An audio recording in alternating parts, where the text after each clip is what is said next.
The picture you imagine when you think of the word home may vary, whether it be an untidy garage or a warm fireplace. In the animal kingdom, home is a place of protection and safety, a location that upholds an ecosystem and keeps it from unsustainable conditions. However, what happens when such homes are in danger and are at risk of extinction? We're seeing the ramifications of climate change through the bleaching of coral reefs, and the loss of such a home could be the loss of a century. This is Project Reef. Now, you may be asking yourself, what is coral bleaching? A healthy, vibrant coral reef has a symbiotic relationship with algae, as it provides protection in exchange for waste removal. However, due to the rising temperatures of seawater as a result of global warming, algae is driven out and the coral loses its bright hue. The acidification of water creates an unhealthy environment for coral reefs, which also leaves thousands of maritime species without a home.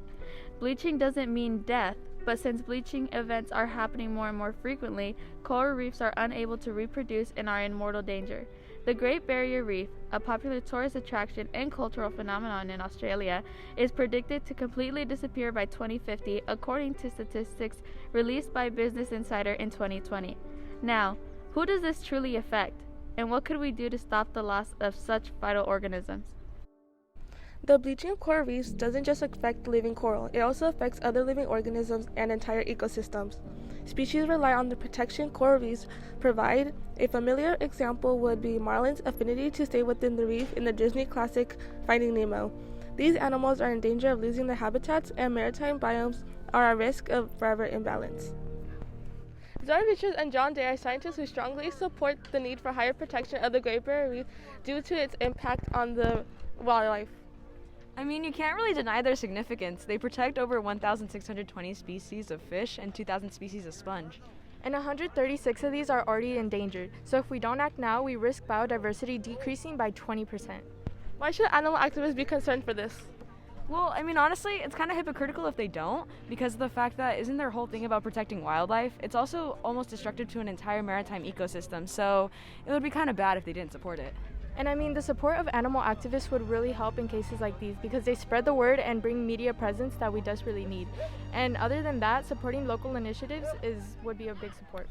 All in all, coral bleaching isn't just a one-sided problem. The organisms and ecosystem impacted by such losses are astronomical, and the support from large animal activism organizations could truly turn the tide for coral reefs.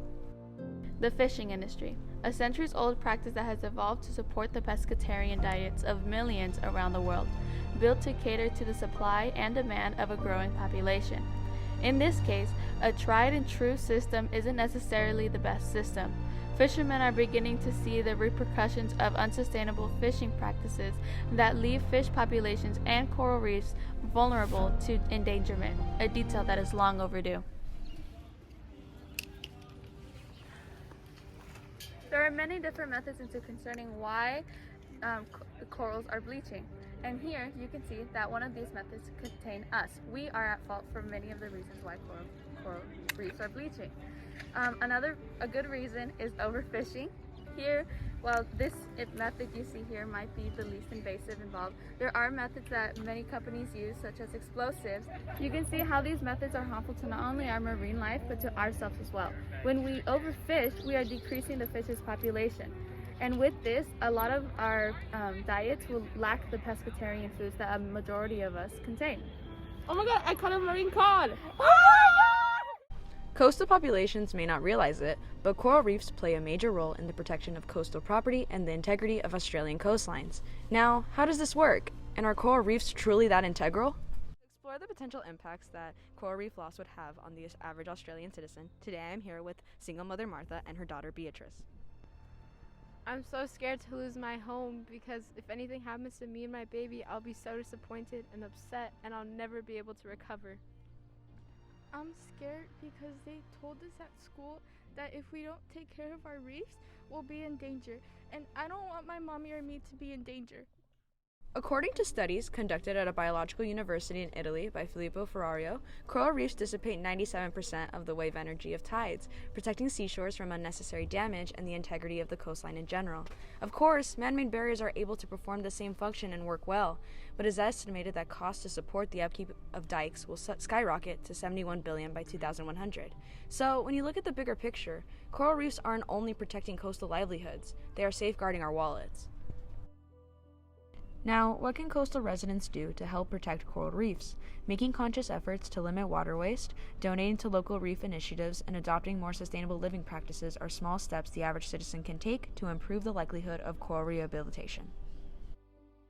The Australian federal government has a lot to lose if coral reef biomes go extinct, as they have a fundamental stake in the country's economy as a whole. The Great Barrier Reef, the largest living structure on Earth, is worth over $56 billion according to John O'Mahony in a formal economic report. To put it in perspective, that's greater than the GDP of Croatia, Paraguay, and Belarus.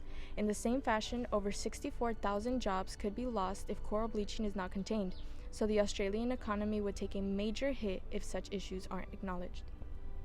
The value of the Great Barrier Reef isn't just a handful of dollar signs, it holds a special place in the hearts of many.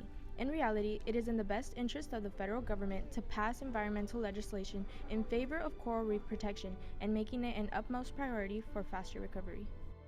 The Great Barrier Reef isn't just a tourist attraction, it's also a cultural figment that affects us in our everyday lives. If you look at the icon value of the Great Barrier Reef in comparison to the Australian government, it's around $6.4 billion a year. And it isn't just a number, it is also a cultural value in general to Australian citizens. Australian citizens want their children to see one of the 7 wonders of the world, and they want to see what they grew up with. So if we lose such an integral part of Australian culture, it's really more so not just a loss economically, but just a loss culturally. Our team has come up with a viable solution to combat the adverse effects of climate change on the Great Barrier Reef. Through the implementation of seawater air conditioning systems, which are highly utilized in large coastal cities, we can effectively pump cooler water into reef biomes to lower rising sea temperatures. This system was pioneered by the Climate Foundation and has produced significant results through trials done in Manoa, Hawaii. On top of this, passing legislation in Australia to place higher fines on chemical dumping/littering in water and reducing the usage of chemical pesticides would help our cause. Of course, since the infrastructure is already in place, the only resources we truly need are monetary support, human labor to adjust water routes, and legislative aid.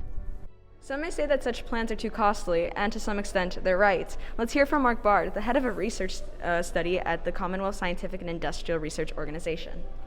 We built a whole new piping system to pump water into the lizard reef, which worked to an extent. We cooled around 97 hectares, and it cost us $5 million Australian dollars to keep it cool over a 3-month period. So it was successful, but wasn't resourceful nor truly cost effective.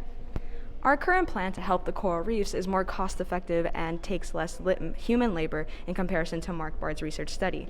So all in all, it is entirely feasible and we will be able to save the coral reefs if such issues are implemented.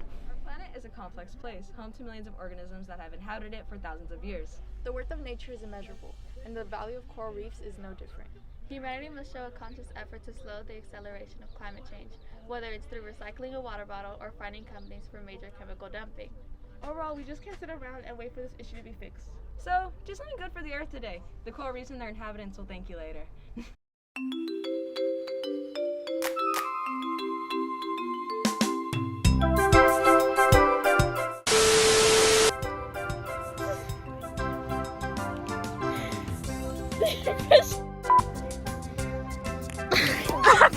And his daughter. That was good though. Martha, I'm scared. My beautiful Beatrice. This is my beautiful baby Beatrice. That if we don't take care of our reefs, we'll be in danger. And I don't want my mommy or me to be in danger.